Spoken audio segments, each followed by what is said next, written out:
Good afternoon, everyone. What about ye? Dzień dobry. Johnny here. Don't Stop Living.net, Backpacking Centurion, Northern Irishman in Poland, White Wall. Why not?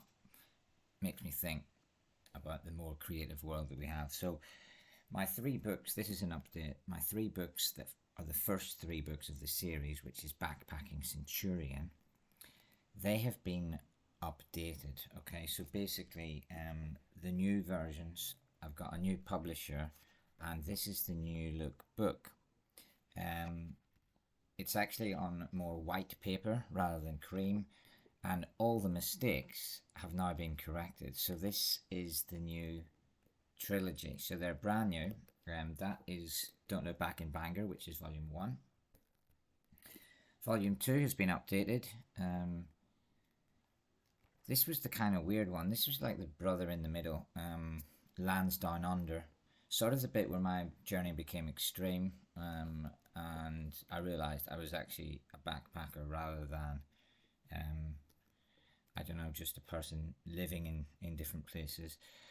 And then the last one that completed the trilogy itself, which is a lie, it's coming, is Volume 3, Taints and Honours. Now, I've actually got both. So this is the original Volume 3 in my right hand. This is my right hand here. That's the original one, and you might think, well, it looks just the same, but actually, if you have a look at it, one of them is cream and one is white, the paper, and also the old one is cream. So thanks if you bought that one. That is the original one. You'd then have the original with mistakes in it, and when I write these books, the editing process is ridiculous. I hate it. I don't like it, but I love writing it. The writing is beautiful. It's incredible. It's inspirational, and it's been written in all those countries. So the writing in this is not like me sitting here writing it. It's been written on a bus in Sri Lanka or in the mountains of Georgia or backpacking death camps. This is where it's been written. But I go and correct all the mistakes. And so, like, for example, this is the original Volume 3, Taints and Honours, which the publisher sent me, I think, 3 years ago, 2.5 years ago. And as you can see, I've gone with my red pen and made all the corrections. And as a result, this book, which has been re-released 2.5 years later, is now the one with all the corrections made. They're corrected. So this is much more perfect. And in fact, the Volume 1, Don't Look Back in Bangor, is coming out again. It's going to have a third edition because I wasn't happy with the cover, because if you look at this, it was all done in a hurry during COVID. If you look at that, the cover doesn't actually fit the whole book. So I tried to make it that I needed to change the cover a little bit. So that one's going to be re-released with a new cover and all the corrections updated for, that'll be the third update of that book. I didn't even know this is what happens when you release books. Do you know what I mean? When you first release books, you just think that's it. You put the book out and it's done. And then you read it yourself as an author and you think, that's crap, or this needs to change, or this is wrong. I put some information in there about Felix Healy from the 1982 World Cup, and I messed up the match. I was thinking about the Spanish match, and the actual match that he played in was the Honduras match. So I had to edit it. So if you read that about Felix Healy, I know it's wrong. I don't know why I put it in wrongly, because I also knew it was wrong. But the new update has it edited properly, which meant that this needed to be updated as well, because in this I referenced the fact that Volume 1 had a mistake. And now I don't need to reference that Volume 1 has a mistake. Anyway, so this is Volume 3, Taints and Honours. I'm doing this today because I'm about to finish Volume 4 and send it to the publisher. Volume 4 is the black volume. It's all the stuff that I didn't put in these three. Why did I not put it in? Either it was too long, it didn't fit, I couldn't be bothered, I hadn't finished it, I thought it was too extreme, I thought the story was shit. All of those reasons, many reasons why I didn't put it in, or even I thought the story was too good, so I was saving it. It's like, like years ago, Noel Gallagher said that All Around the World, the song by Oasis, he wrote it before, definitely, maybe. but he just saved it for the third album because he needed to kind of save something. So it's almost like some of the good stuff, I saved it because I thought it deserves to be in this kind of weird, obscure black volume. Now, what I'm doing now is there is a chapter which I mistakenly put it in both volumes. So, volume 3, Hints and Honours, has a chapter called Roadrunner Toothbrush. And when I was doing the editing, I've noticed that the exact same chapter is in volume 4. Well, that you can't do that, right? It's not. It's, you know, it's a bit like somebody releasing music and then you have the same song on 2 albums. I know it's happened before, but I'm not into it. So what I'm going to do is I'm going to read the chapter Roadrunner Toothbrush, and that will put into kind of some type of context where we're going with volume 4 and what it's all about. And also, it's quite important to know, what the fuck is Roadrunner Toothbrush? Who is it? Is it a person? Is it a toothbrush? Is it a cartoon? What is Roadrunner Toothbrush? Well, I'm going to explain it. So here we go. It's a reading. Chapter 104, Roadrunner Toothbrush, taken from the book Backpacking Centurion, A Northern Irishman's Journey Through 100 Countries, Volume 3, Taints and Honours, by Johnny Blair. Chapter 104, Roadrunner Toothbrush. The Barcode Hotel, No Man's Land, October 2000. The lonesome hum from my desk lamp is where I find my heaven, gigolo ants. On all those albums we listened to as kids, there was always one song that just didn't seem to fit. There was always an oddball. There was always a black sheep. At least there was to me. Writers are influenced by everything, nothing, anything, and something. There is nothing that won't influence me. Nothing. Any casual collision between Johnny Blair and the outside Johnny Blair world is a potential inspiration to me. Yesterday, today, tomorrow, I buzz off this stuff. I leave and a few of our dreams turn to dust. Louise Wenner. I can be inspired by a supermarket receipt. I can be inspired by a drop of rain in the gutter. I can be inspired by the song on the radio pumping from an asshole in his Ferrari. I can be inspired by a bonehead TV interview.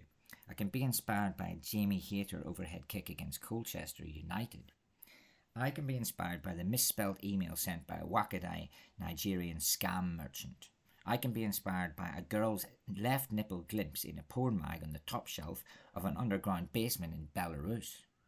I can be inspired by the colour of your curtains. You see, no limits. Anything in the world can inspire me. I don't have limits. I don't do boredom. Everything can be exciting. Even a 0-0 draw at home to Grimsby Town a week before Christmas in the pissing rain. And believe me, I was at the Grimsby Town match. It was an AFC Bournemouth match, of course. And I was in the North Stand supporting the Cherries. Up the Cherries. Aidan Davison from Northern Ireland was the away team goalkeeper for Grimsby Town that day, and they did a double trap door, 2003 to 2004. Grimsby Town were in 3 different divisions between April 2003 and August 2004. I caught them in the middle. You don't know where to start. You don't know where to stop. You've been writing letters because your voice is not enough. Johnny Blair. And you see, these 3 volumes, 3, did you get it right, of Backpacking Centurion, and all my writing and everything I do, they are all inspired or influenced by someone or something. Ideas fall from an empty sky. In chapter 91's Whose Wine Is It Hemingway? You can see that I was hugely influenced by author Deacon Blake, travel writer and tour guide Michael Miller, and fellow travel blogger Nomadic Matt. Nothing's original. There are only 12 notes anyway. Noel Gallagher. The truth is, I am never more than a metre away from a paper and pen. There's 2, and there's paper right there. And here. There we go. Why? Because if I don't write something inspiring down when it comes to me in life, it's lost forever, it's gone. Look, title of my travel blog and my motto for life, Don't Stop Living, came from uppercase red graffiti on a high school wall in Toronto, Canada. I was walking past that graffiti in 2001. I stopped, I noticed it, I got completely inspired. I then proceeded to base an entire website and career out of it. It's ridiculous. These moments of madness are where I nab my inspiration from. They are where I find my heaven. My books are littered with quotes from others. Did you see that? I love it. Why do I put quotes from others in my books?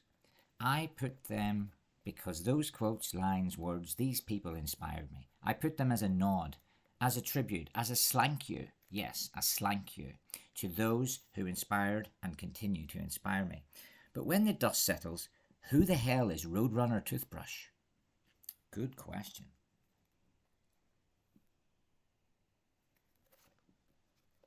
We'll finish the chapter. Roadrunner Toothbrush is a fictional character that I invented back in October 2000 when I wrote my first book. The book was called Every Evening at the Barcode Hotel. That book was a pile of shit. It was just terrible.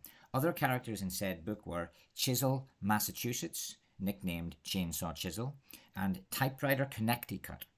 It was a book about a guy whack-packing the world in a hotel. The hotel moved with him.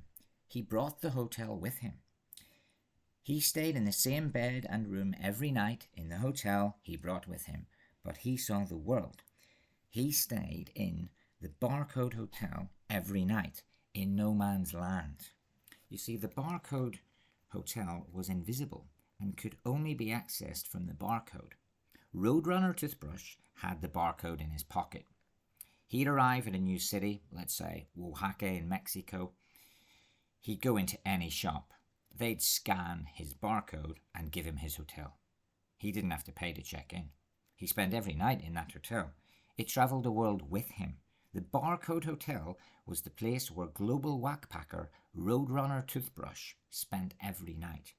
20 years on, now this is when I was completing these kind of books, in 2020, came the stark realisation of who the hell Roadrunner Toothbrush actually was. It was me. Back then, in the year 2000, I had written a book about myself. I had just written it 20 years too early. I had written it before it even happened. That's why the book was shit. It was binned and never ever released. Who the hell is Roadrunner Toothbrush? It was me.